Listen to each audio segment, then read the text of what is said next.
Hello les réseaux sociaux people, bonjour tout le monde et bienvenue. Merci d'être là aujourd'hui pour ce premier LinkedIn Live Smart de l'année 2023. Donc comme je disais, je suis Michelle Goldberger et je suis CEO de Smartworking. Donc Smartworking est un organisme de formation et acculturation aux réseaux sociaux et au social selling. Et ici, vous avez aussi mon livre. Je suis aussi auteur d'un livre qui s'appelle Le Social Selling au pays du ROI. Et il est disponible sur le site du Pearson et aussi sur Amazon et Fnac, etc. Voilà. Donc, comme je disais, on va être ensemble pendant 30 minutes. Voilà. Et qu'est-ce qu'on va faire donc ce matin pendant ces fameuses 30 minutes? Je vais vous parler un tout petit peu de comment en fait j'ai eu cette idée de parler de ce sujet, utiliser les réseaux sociaux sans outils payants versus avec outils payants. On va voir ensemble quelles sont les bonnes pratiques du freemium et leur ROI. Et après, on va parler un tout petit peu de what's next. Quelles sont les prochaines étapes après ce LinkedIn Live? Donc, première chose, en fait, pourquoi ce sujet? Pourquoi parler des usages gratuits versus les choses payantes? Parce que tout d'abord, les gens me posent cette question tout le temps. C'est tout le temps, plusieurs fois par semaine.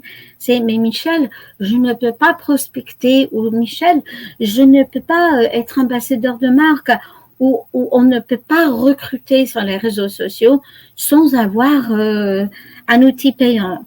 Ce n'est pas vrai. Voilà, déjà, je peux vous dire tout de suite, donc c'est bien sûr le sujet de cette matinée. Avant que j'aille un tout petit peu plus loin, je voulais juste vous rappeler d'un truc très important pour ce matin. On a eu à peu près 150 personnes qui se sont inscrites et j'ai vu que c'est quand même un mélange de métiers différents, de secteurs différents, de niveaux différents et surtout des usages et des besoins différents.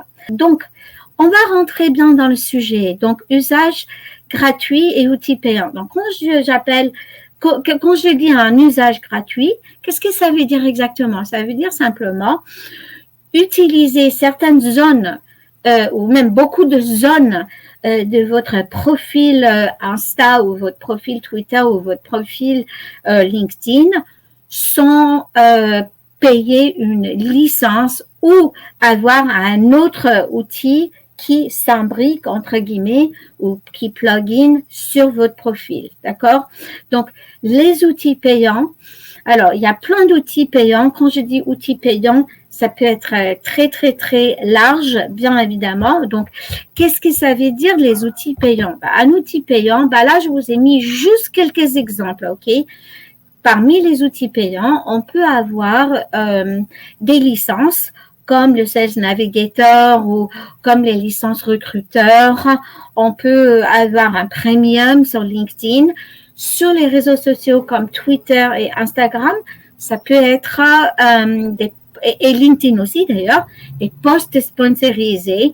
Ça peut être aussi des landing pages payantes, ça veut dire des pages d'atterrissage où on a le questionnaire qui collecte les informations, des coordonnées, etc., qui capte du lead. Ça peut être aussi des outils payants qui plug-in avec ou qui s'imbriquent avec vos différents réseaux sociaux. Ça peut être aussi des outils de curation. Un outil de curation, ça veut dire des outils qui collectent ou qui agrègent des infos par rapport à un sujet particulier. Vous avez aussi des outils de planification.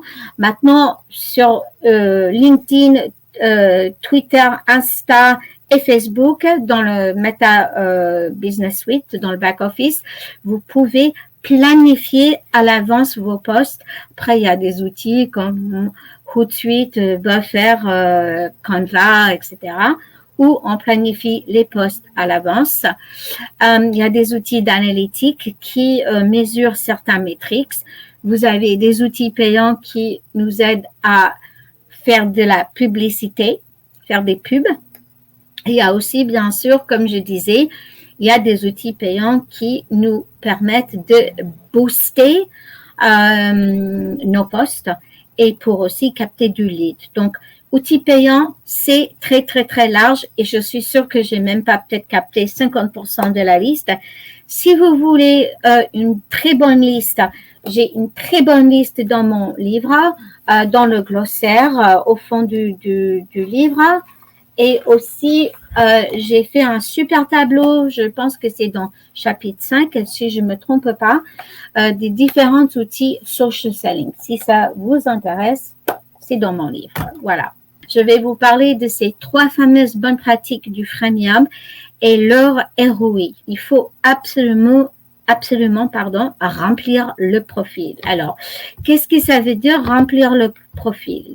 Alors, donc, quand je dis remplir le profil, il y a 3 ou 4 trucs de base, d'accord? 1, il faut remplir ce qu'on appelle la carte de visite. C'est la bannière. Vous n'avez pas besoin de mettre un truc commercial si vous n'avez pas envie, mais au moins mettre quelque chose qui est en phase avec l'objectif de vos usages de ce profil. Il y a votre photo, bien évidemment. Il y a ce qu'on appelle en anglais le headline ou le titre du profil. Il y a votre ici, il y a aussi bien sûr votre nom. Il y a différentes parties. Il y a bien sûr ce qu'on appelle ma sélection, moi j'appelle ça la petite vitrine, où vous pouvez mettre des choses en avant qui sont en phase avec vos objectifs, les objectifs de ce profil, d'accord? Après, il y a plusieurs choses. Il y a aussi les hashtags. Sur LinkedIn, comme sur Instagram, vous pouvez suivre les hashtags et vous pouvez mettre des hashtags dans votre profil et vous pouvez mettre des hashtags dans les posts. Donc, ça, à quoi ça sert? En fait, ça vous donne du ROI aussi. Avant de parler du ROI, du remplissage du profil, je veux juste parler aussi de mettre des mots-clés.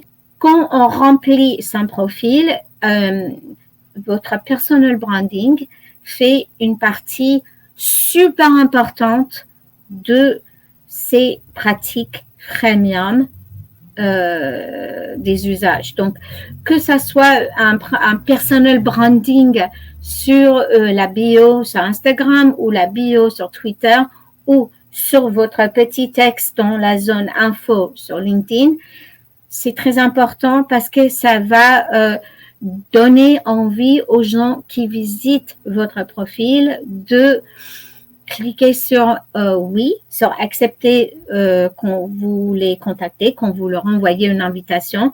Ça va leur donner envie de papoter avec vous, d'échanger, d'assister à vos événements live, pourquoi pas, etc. Et dans ce personal branding et dans vos posts et dans tout ce que vous faites sur votre profil, que ce soit LinkedIn, Twitter ou Instagram, je dirais les mots-clés. Je parle pas forcément des hashtags, je parle des mots-clés que vous utilisez à part les hashtags. Les algorithmes vont détecter ces mots-clés et ça va aider vos posts et votre profil et tout ce que vous faites sur un réseau social ou le réseau social en question plutôt, d'être plus visible et d'apparaître dans les requêtes. En fait, c'est une de plusieurs choses parmi d'autres. Quel est le retour sur investissement? Déjà, ça va vous permettre de être plus visible. Ça va permettre aux algorithmes de donner un meilleur scoring à votre profil et à faire en sorte qu'il soit un peu plus viral, parmi d'autres choses, bien évidemment. Ça va aussi donner envie, comme j'ai déjà dit, et les mots-clés, ça va donner quand même un aspect beaucoup plus crédible et ça va aussi faire comprendre aux gens dans votre réseau que vous soyez un expert dans votre domaine. Et les hashtags, on a vu ça ensemble déjà. Ça va booster la visibilité de votre profil. Je dis toujours, le hashtag, c'est comme le Red Bull. Ça donne des ailes à votre poste et ça peut donner des ailes à votre profil aussi. Voilà. Alors, deuxième chose, c'est simple. Il faut créer du réseau. Pourquoi je dis il faut créer du réseau? Parce que beaucoup de gens pensent que c'est magique. Surtout, ils pensent que je vais prendre une licence ou je vais prendre un outil payant. Ça va être comme un coup de baguette magique et pif, pouf, bam, boum, bim, je vais avoir plein de contacts ou je vais juste faire un post sponsorisé et toute la plateforme LinkedIn ou toute la planète va venir à moi. Ça marche pas comme ça, cocotte. Donc, désolé. Donc, plus que vous avez un profil qui est bien travaillé, plus que vous avez du réseau et vous avez des posts qui contiennent les mots-clés, plus que vous avez du mouvement sur votre profil, plus que éventuellement les outils payants vont fonctionner. Donc, créer du réseau, inviter des personnes, échanger avec eux, commenter sur leurs posts, rédiger des articles à travers ça, à inviter des personnes, accepter des invitations, ça va faire bouger vos algorithmes. Donc l'idée, je dis toujours qu'il faut faire danser les algorithmes. Voilà, parce que les algorithmes aiment bien danser. Ils sont très disco. Voilà. Donc ça c'est création de réseau. Deuxième bonne pratique. Le ROI, moi je pense que le retour sur investissement de la création de réseau, c'est assez simple à comprendre. C'est que sans réseau, on n'a rien. Hein. Donc, à travers votre réseau, vous pouvez faire des échanges, vous pouvez bien évidemment prospecter, vous pouvez chercher des candidats. Si on a des recruteurs avec nous ce matin, vous pouvez faire de la veille, vous pouvez échanger avec les experts, vous pouvez avoir des idées. Sans réseau, on n'a rien. Donc, le ROI du réseau, c'est 3 millions d'euros. Non, je rigole, mais c'est quand même un gros ROI. Alors, troisième bonne pratique du freemium qu'on va voir ce matin, c'est l'activité, le fait d'être actif. Et il faut faire quoi? Il faut poster, il faut faire des commentaires sur les posts des personnes dans votre réseau et surtout, il faut faire du SPP. C'est quoi le SPP? C'est le service post-post. Le fameux SAV, service après-vente.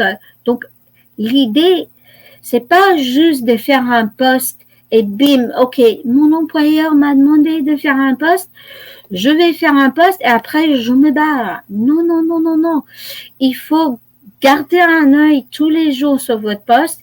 Il faut même l'animer un tout petit peu et voir est-ce que quelqu'un vous a posé une question, est-ce que quelqu'un a laissé un commentaire, est-ce que quelqu'un l'a liké ou a mis une réaction, ou même est-ce que quelqu'un vous a contacté suite à ce post, est-ce que quelqu'un vous a envoyé un message direct ou un email. Donc il faut pas faire du post and go, les gars, d'accord? Pas de post and go, il faut faire du SPP, service post-post, ok? Donc, voilà, donc ça, c'était les 3 bonnes pratiques à mettre en place. Beaucoup de RH me disent, ah ben non, mon profil sur LinkedIn, c'est juste un profil à moi. Ben oui, c'est un profil à vous, alors qu'est-ce que ça veut dire un profil à vous? Ça veut dire c'est un profil personnel. Oui, le profil, il vous appartient. Mais n'oubliez pas que LinkedIn, c'est un outil, c'est un espace, un écosystème professionnel. Donc, c'est bien évidemment à vous, mais dès que vous êtes actif ou présent sur un réseau social comme LinkedIn, et vous dites que vous travaillez chez tel et tel, bah, du coup, vous êtes ambassadeur ou ambassadrice de marque.